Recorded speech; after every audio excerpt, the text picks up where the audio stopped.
I woke up this morning and realized that today is October 30th. It was 17 years ago today, right about this time, that I was ordained a transitional deacon by His Eminence Cardinal Francis George of the Archdiocese of Chicago at Mundelein Seminary in the Chapel of the Immaculate Conception with about 14 of my classmates.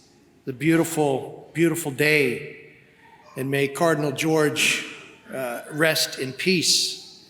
The title for my homily is Make Room for Jesus to Move In. So we hear of Zacchaeus.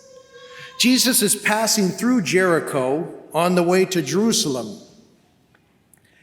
Everyone is clamoring to see the itinerant preacher, the healer from Nazareth, and they are all lining the streets. There was a particularly lecherous man in this town, tax collector of short stature, who also wanted to see Jesus. The crowd was in the way of his view, so he climbed up a sycamore tree in order to get a glimpse of Jesus. It's very undignified, right? He's a tax collector, a wealthy man, maybe a little bit older, to run ahead of the crowd and climb up a tree in order to see Jesus. As Jesus passed by, he looked up and saw Zacchaeus. Jesus says something startling. Zacchaeus, come down quickly, for today I must stay at your house. Again, Zacchaeus, come down quickly, for today I must stay at your house. Jesus knows his name, Zacchaeus. And then he invites himself over. He says, for today I must stay at your house. Those around began to complain that Jesus is going to stay at the house of a sinner. And tax collectors were notorious. They were Jewish, often men, who cooperated with the Roman occupying power, and taxes were sent to Rome on a regular basis, and the tax collector paid himself out of what was collected. And so the richer the tax collector, probably the more skimming he did. Nonetheless, Zacchaeus is so awestruck by this unprecedented invitation that he stood there and he makes amends. Behold, he says, I give half my possessions to the poor, and I will pay back fourfold anything that I have extorted. It's like, wait a second. What's happening to this man? It's happening to Zacchaeus. Just because Jesus knows his name and says that he's going to pay him a visit, he has this profound, life-changing reaction. Why? He's just stopping by, right? What's the big deal? It is because Zacchaeus knows the emptiness, or is it because Zacchaeus knows the emptiness of his own life? That he has pretty much anything he wants, and still something is missing. Something profound is missing. Is it because Zacchaeus climbs the tree, which is a symbol of the cross, that he can now see Jesus, the Jesus who knows his name? Is it because Jesus, when he says, for today I must stay at your house, he means that he is moving in to stay with him forever and always, now that Zacchaeus has made room for him? I want to talk to you today about the Jesus that wants to stay with us and how we can make room for him. I want to talk to you today about natural family planning. So we looked at the month of October, the month of Respect Life, and we decided the last weekend would be NFP weekend. First, I want to honor and offer my sympathies and prayers for those couples who have tried everything in their power and beyond and have not been able to conceive a child. You've told me that homilies like this one are difficult for you. difficult to hear. Second, I know that for a number of you, a homily like this may seem irrelevant because the childbearing years are behind you. However, I remind you that adult children and grandchildren, when the time is right, need to hear the good news about NFP, natural family planning, from you. Third, I realize that there are many children here, so we will keep the language at a PG level. Fourth, I know that homilies like this may prompt some to get up and leave, maybe in anger, but I really want you to stay because many of your brothers and sisters in the pews have a message for you that really is good news regarding the beauty of the church's teaching on human sexuality. Fifth, I also offer sympathies and prayers for the many who, over the course of years, have come to the priests both inside and outside the confessional to lament the action of the other spouse who had a procedure done that purposely caused sterilization without their approval, without their saying yes to this. They did not want it, and it's become a reality. Some have even told the priest that they felt that it ruined the marital embrace, that it did not feel real anymore. I lament with you and I pray with you. Many of us know that in 1968, the document, very controversial for some, Humanae Vitae, was produced and proclaimed by Pope St. Paul VI. It came at a time when the sexual revolution and the Vietnam War were in full swing. The prophetic words of this Pope, Paul VI, now saint, are still immortalized in this document, meaning so much of what he predicted has now come to pass in our own time. And if you don't believe me, read it. You can go right to the Vatican website. It's about 15 pages. It's very readable. It's very accessible. It's jaw-dropping to see the predictions that he made in 1968 and that we are living today.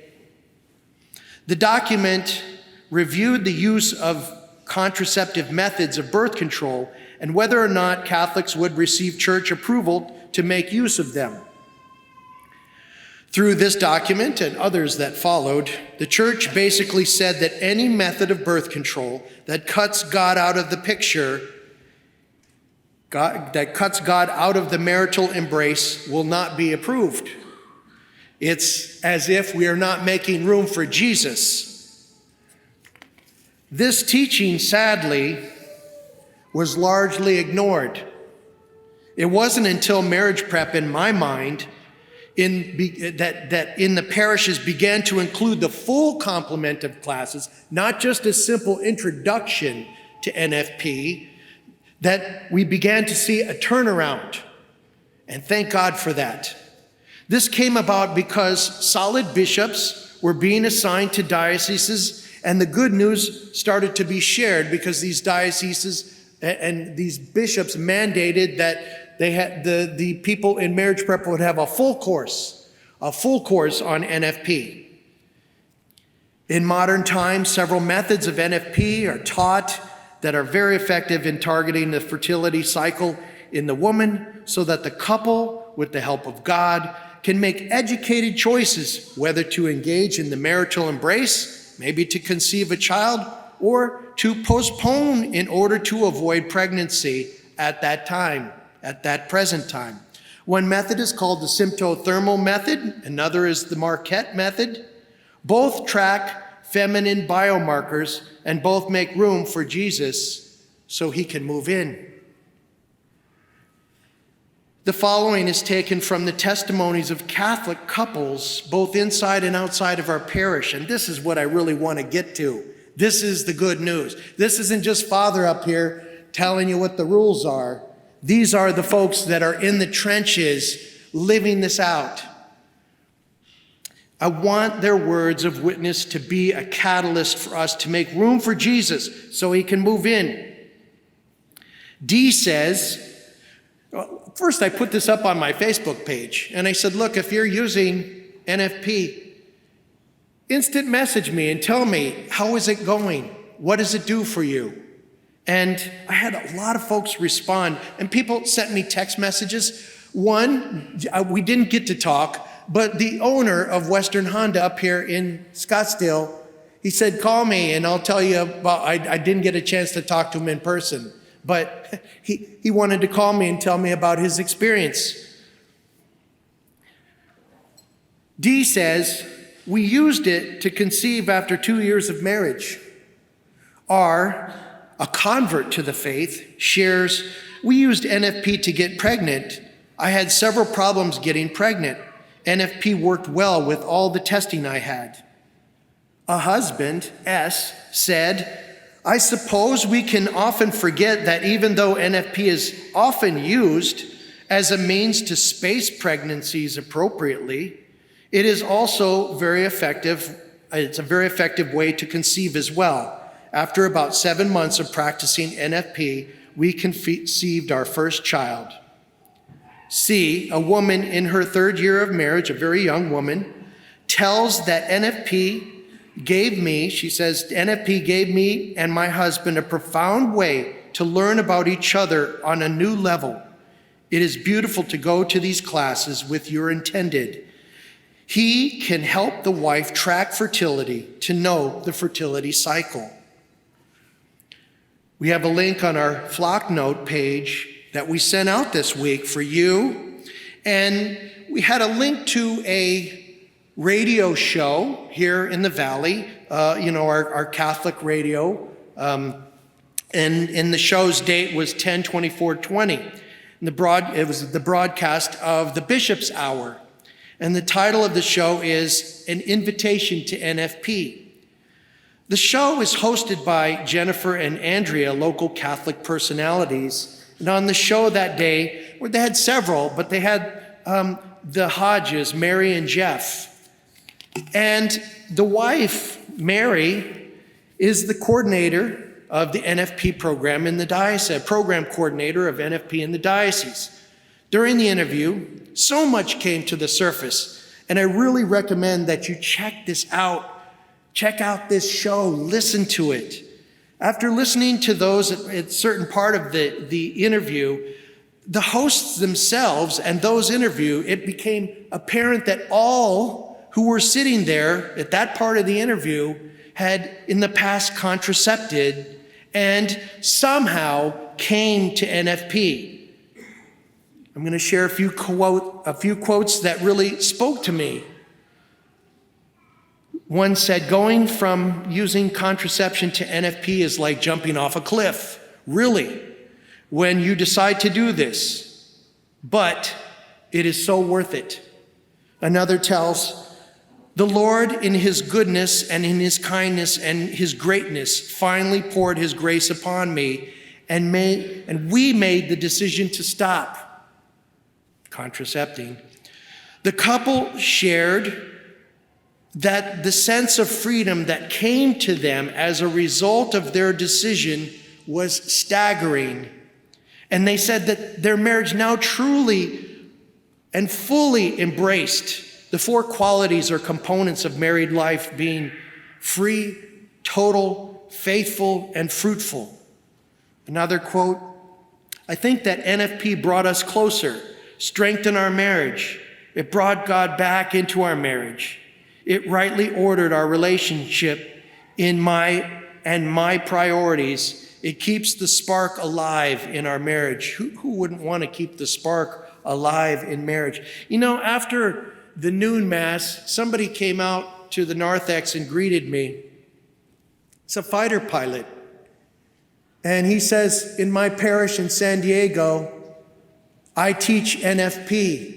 He said, I used to be here a long time ago, 20-some years ago, and was married here. He says, I love what has happened to this parish.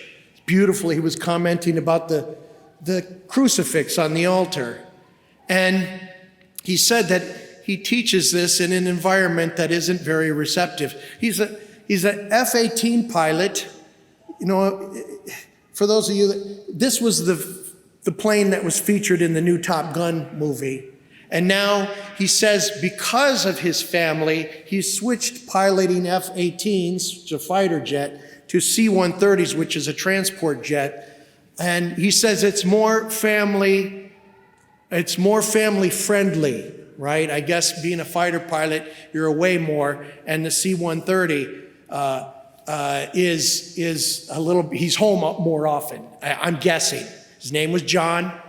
Great guy. He says, if you're ever out there in San Diego area, come to Our Lady of Mount Carmel Parish. He told me that when he and his wife got married a long time ago, they both said, we want 3 kids. And and some of the objection to NFP is like, oh, you're going to have a zillion kids. He says, that's not the case. Most of these folks that I've mentioned, they have 3 kids, maybe 4. And one of them has 2. But in his case, he says to the wife, I want 3. And she says, yeah, that's good. And then something moved them into NFP. And they said they're more open as a result to what God wants. And now they have 3 plus 3 plus 1. They had 7. And they said, this is what we feel God is calling us to. And that's why probably he switched from flying F-18s to C-130s, so he can be home more with his kids, his beloved children. Beautiful testimony. Friends, maybe you heard something today that has made an impact. Maybe with the help of God, you want to make a change if one is needed. Maybe like Zacchaeus, you have heard Jesus call your name and tell you of his desire to move in. Maybe you need a little help to do so. We're not here to drop you on your head. We're not here to put heavy burdens on you and step away. No, there is help, and we are willing to help. Dr. Clint Leonard, remember that name here in the East Valley. He's a solid Catholic OB. He's very well known in the East Valley. I trust this guy with my life. He can assist you. He can assist you. So many people, especially women that go to him, come back to me and they have nothing but good things to say about him and his practice. There is another OB. He's very well known in the diocese in Phoenix. Maybe you live out that way. Billy Chavira, Dr. Billy Chavira. He's also a deacon in the church. Very good man. Very, very, very holy man. I trust him with my life too. He can help as well. You can also contact us here at the parish or the NFP office at the Diocese of Phoenix or the Office of Family Life at the Diocese of Phoenix. We don't want you to feel alone. We're not just going to drop you on your head. No, we are here to help you. You are not alone, and we are happy to help as we make room for Jesus to move in.